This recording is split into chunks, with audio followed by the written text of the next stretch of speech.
Bonjour chers étudiants, alors aujourd'hui on va corriger l'exercice numéro 2 de la série de TD numéro 1.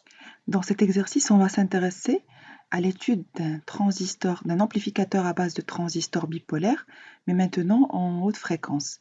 Alors que pendant les autres exercices qu'on a déjà corrigés, c'était sur les amplificateurs en basse fréquence. Comme vous pouvez le constater, c'est un montage émetteur commun qui est constitué de 4 résistances de polarisation R1, R2, RC, RE. On a les deux capacités de liaison C1 et C2, une capacité de découplage CE, une tension d'attaque EG, une tension d'alimentation VCC. Les données qu'on a ici, vous pouvez le remarquer, on a la résistance RB qui est R1 en parallèle avec R2, la résistance R0 c'est RBB' en parallèle avec RB'E, RL qui est RC en parallèle avec RE. Bien sûr, on va considérer que les condensateurs ils vont assurer une liaison parfaite, donc ils vont être considérés comme court-circuit aux fréquences étudiées, maintenant en haute fréquence. Qu'est-ce qu'on a encore pour les paramètres du transistor en dynamique qui sont comme suit? Vous pouvez remarquer, on n'a pas ici la valeur de RB'(C), donc on va considérer que cette résistance-là, on ne va pas en tenir compte. D'une façon générale, c'est une résistance qui est très très grande, de l'ordre de méga-ohms. C'est pour cette raison qu'on la néglige. Et bien sûr, une information très importante, c'est pour cette raison il faut bien lire l'énoncé. Ils ont dit ici dans l'énoncé de l'exercice, dans tout le problème, on va négliger l'influence de RB. C'est quoi RB? C'est R1 en parallèle avec R2. Alors, donc, on va tracer le schéma équivalent. Les étapes pour tracer les schémas équivalents, donc comme vous le savez déjà, d'abord, qu'est-ce qu'on va faire? On va mettre tous les générateurs de tension continue à la masse. On va court-circuiter toutes les capacités, bien sûr, sauf cas contraire. Ici, on n'a aucun cas contraire. Et finalement, il faut remplacer le transistor par son schéma équivalent haute fréquence. Donc ici, on va utiliser le modèle de Giacoletto qui est comme suit. Donc dans le modèle de Giacoletto, voici notre transistor. On a notre base, on a le collecteur qui est ici. Donc en général, ça c'est le collecteur. Et là, et l'émetteur. Donc pour tracer le schéma équivalent, tout simplement, on va compléter le schéma et après, on va prendre en considération le fait que le RB est négligeable. Donc à la base du transistor, on a R1 en parallèle, la résistance R1 et la résistance R2 qui sont en parallèle, donc qui sont reliés à la masse. Donc on va directement les remplacer par la résistance RB. Qu'est-ce qu'on a encore? On a le générateur avec sa résistance équivalente, RG, EG, ça c'est côté base. Côté émetteur, comme vous pouvez le remarquer, comme toutes les capacités ils vont être court-circuitées comme je viens de le mentionner, donc je vais mettre à la masse le VCC, toutes les capacités vont être court-circuitées. Donc dans ce cas-là, l'émetteur il va être directement relié à la masse. Donc ici, l'émetteur il va être directement relié à la masse. Finalement, du côté du collecteur, qu'est-ce qu'on a? Le collecteur, il est relié à la résistance RC, puis à la masse, et finalement, on a la charge RU. Donc ça, c'est le schéma équivalent du montage en haute fréquence. D'accord? Le schéma dynamique, bien sûr. Et bien sûr, si on prend en considération le fait qu'on ne va pas tenir compte de la résistance RB'(C) ni de la résistance RB, dans ce cas-là, on va tracer un nouveau schéma équivalent. Donc, avec ces nouvelles conditions, donc je vais le retracer. Bien sûr, j'aurai directement ici la résistance, la petite résistance équivalente RG de mon générateur qui est égale à 50 ohms, EG. D'accord? Remarquez avec moi ici, je n'ai plus la résistance RB'(C) et côté charge, je vais avoir RC en parallèle avec RU. Et voici notre schéma équivalent en dynamique. D'accord? Alors, bien sûr, le courant de sortie, la tension de sortie, et de la même façon, j'ai ici le courant d'entrée et tension entrée. Ça, c'est le VBE. Donc, on va continuer. Alors, on va répondre à la question suivante. La question suivante, ils disent que on va poser que A est égal à VS sur VB'(E). Ça, c'est le gain du quadripôle qu'on va exploiter pour utiliser le théorème de Miller. Ils ont dit transformer le schéma précédent et donner les expressions des capacités ramenées à l'entrée et à la sortie. Donc, si on voit notre schéma équivalent du montage, il est comme suit. Alors, vous pouvez remarquer ici, on a cette capacité CB'(C) qui relie entre l'entrée du schéma et la sortie du schéma. Alors, normalement, Miller, il dit quoi?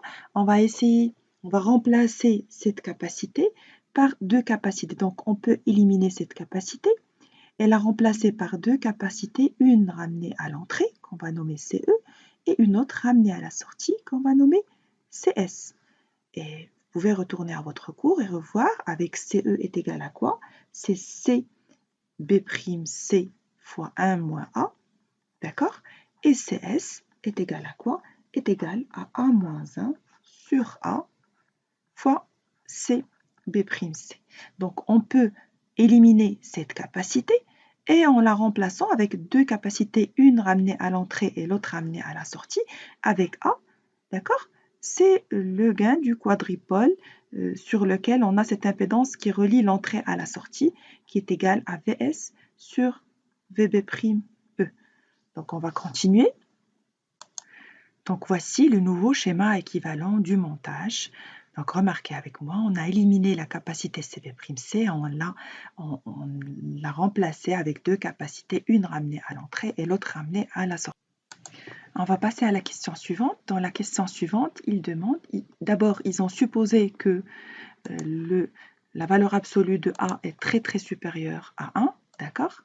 Alors, et en comparant les différents éléments avec RL, pour une fréquence qui est égale à 1 MHz, on doit recalculer la valeur de A. D'accord, donc on va faire des simplifications. Ils ont demandé de simplifier le schéma. Donc, on va d'abord mettre ici les différentes informations qu'on a, d'accord? Qu'est-ce qu'on a comme information? On a le RL qui est égal à RC en parallèle avec RU, c'est 1 kΩ, d'accord? On a aussi le RCE qui est égal à 32,7 kΩ, très bien. On va maintenant calculer le ZCS, d'accord? C'est quoi le ZCS? C'est l'impédance ramenée à la sortie. ZCS, ça c'est CS, c'est la capacité ramenée à la sortie. Donc c'est 1 sur JCS oméga. Très bien. Et on sait très bien que CS est égal à quoi? Est égal à A moins 1 sur A fois CB'(C). Très bien. Alors, on a la condition qui dit que la valeur absolue de A est très supérieure à 1.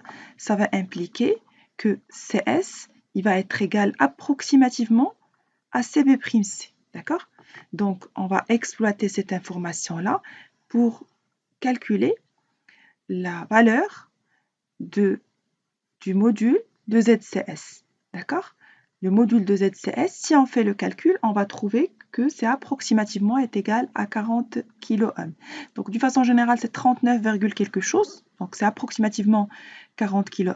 Alors maintenant, on va essayer de comparer ces valeurs-là. Donc, on récapitule. On a à la sortie du montage la capacité CS en parallèle avec RCE, en parallèle avec RC, en parallèle avec RU. Donc ces deux résistances, c'est RL. RC en parallèle avec RU, c'est RL. Ils ont une valeur de 1 kΩ. D'accord? Alors, le RCE est égal à 32,7 kΩ. ZCS en module, c'est 40 kΩ.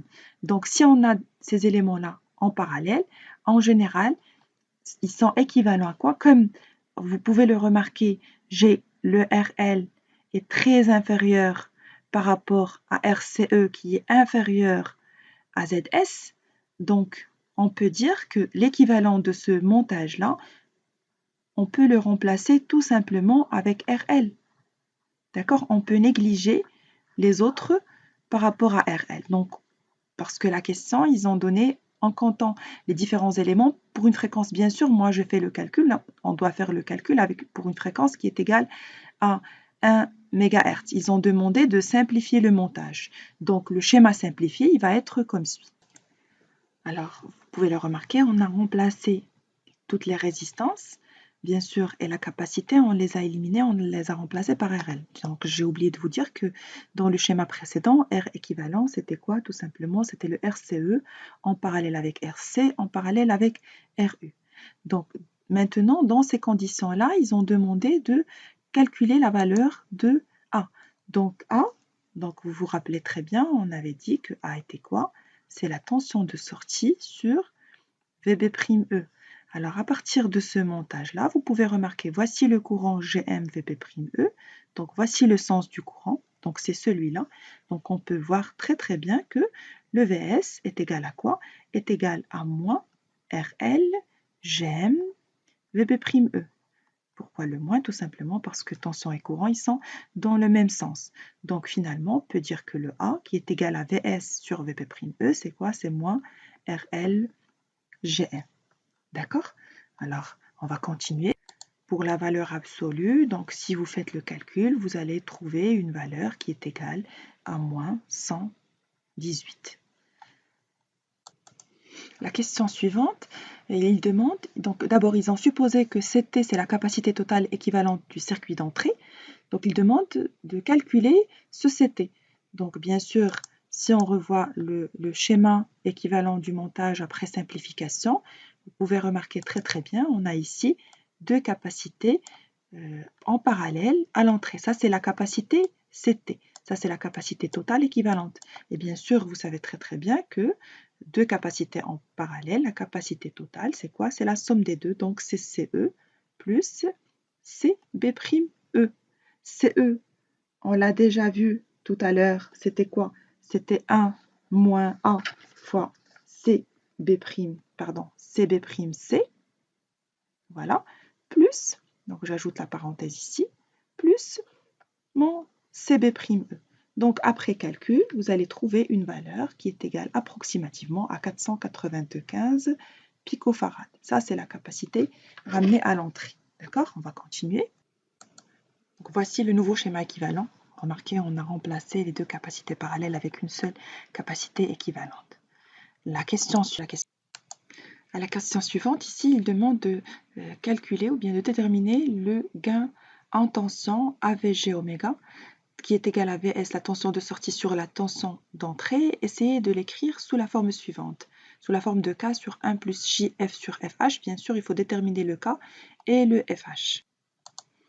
Pour faire cela, on va considérer le fait que AV de G oméga est égal à quoi? C'est tension de sortie sur tension d'entrée. Bien sûr, c'est quoi? C'est VS sur VB', fois VB', sur VE. Pour le VS sur VB', c'est le A qu'on a calculé tout à l'heure. D'accord? Et il nous reste de déterminer le VB', sur VE. Donc, on va revoir le schéma.